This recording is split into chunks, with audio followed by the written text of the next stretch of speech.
in this video, I will explain you what is Ampere's circuital theorem.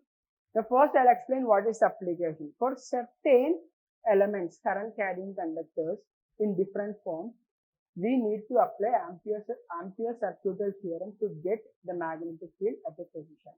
Then applying Biot-Savart law won't be necessary to get the values accurately. Now, according to Ampere's circuital theorem, let's say we have a current carrying conductor. One is into the plane. I have having a current of I1 and another one, let's say, coming out of the plane having a current of I2.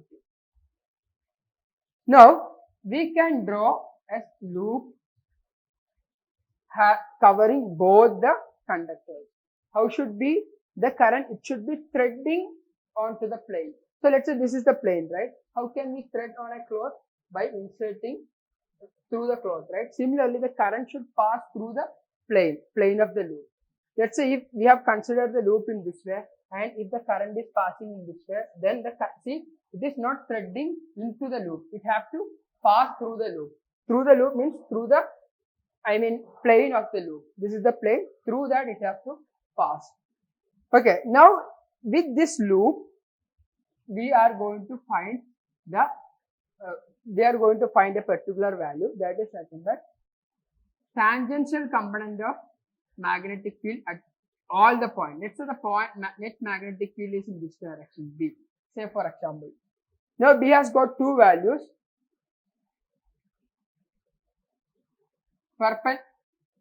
On the loop, we can draw a tangent to the loop. This is the tangent. Now, with the tangent, if net magnetic field is making an angle of theta, then see B makes an angle of theta with the tangent. Now B has got two components. One is B cos theta and another one is B sin theta. Now take all the part of the section, all the part of the element of the loop, or you can split the total loop into n number of parts. So this is one part and this is another part, another part, another part. In this way, split into n number of small elements. Say for example dl. So this is a small element dl. So on dl, along the direction of dl, along the tangent, we have b cos theta. B sin theta is perpendicular to the tangent. Now multiply these two values, b cos theta into dl. What is b cos theta? The tangential component of magnetic field at this point. Okay. So with b cos theta, whom we are multiplying? We are multiplying the dl, the length at that point, the small length element.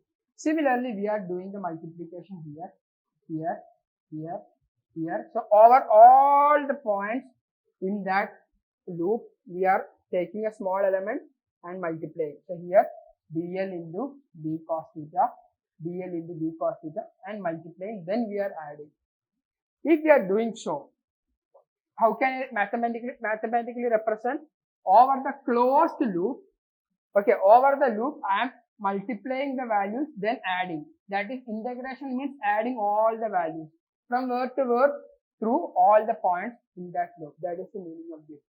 Closed loop and integration, which means b cos theta dl has been added throughout the loop, and integration means added and loop means across all the elements in the loop.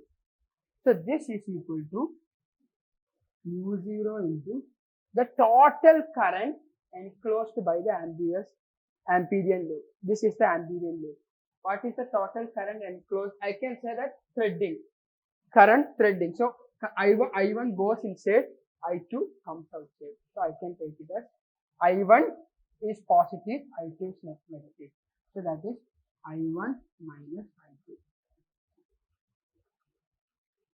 See, that is line integral of product of b cos theta into dl over the complete loop is equal to this. This is the meaning of line integral. Across the line, we are taking integral. So line integral of product of tangential component of B, magnetic field, with the element dl is equal to mu0 into net current passing through it. Now, if a current is passing in this direction, let's say I1.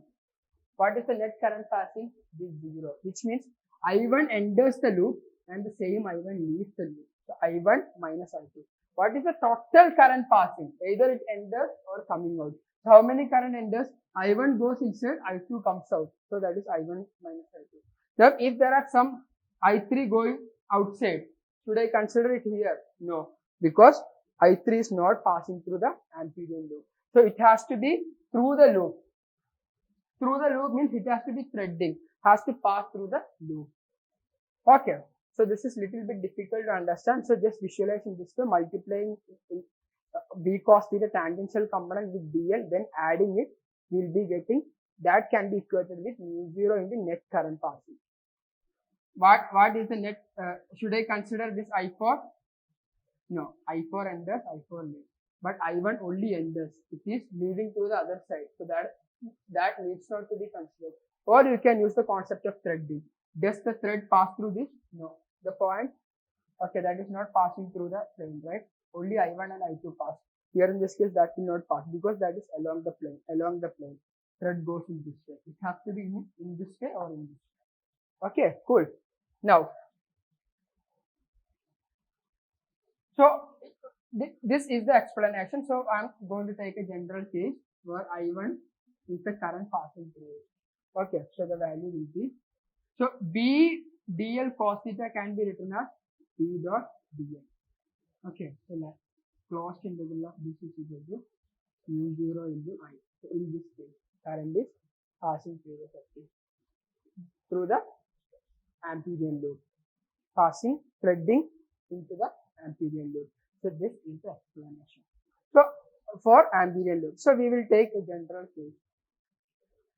Just a second. As of now, you make a note of it. In the next video, I will tell you the application of Amperian circuital theorem. And one more thing you have to see, that instead of doing in this way, you can take an Amperian loop. See, at the same time, instead of having my Amperian loop given in this way, I can do it in this way, right? In any random direction. Yeah, that is possible. But how will you get the value? Magnetic field. Tangential component of magnetic field at all the points. It will be very different, right? See, here it will be different. It is more distance apart here. It is more distance apart here. So we can't take our Amperian loop in this way. There is certain properties for Amperian loop. One thing is, when we are drawing an Amperian loop, the direction of magnetic field at that point should be tangent. One condition, B should be along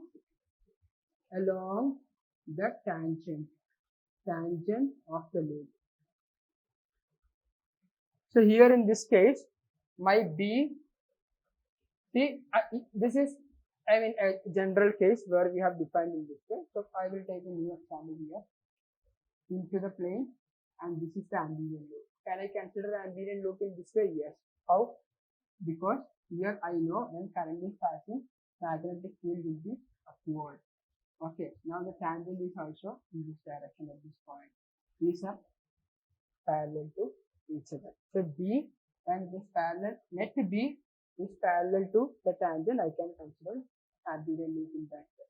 Next case is, magnetic field can be 0. If magnetic field is vanishing at that point, even you can consider that element in constructing in your Amperian loop. Next case is, we can also have our Amperian loop considered where the direction of B is perpendicular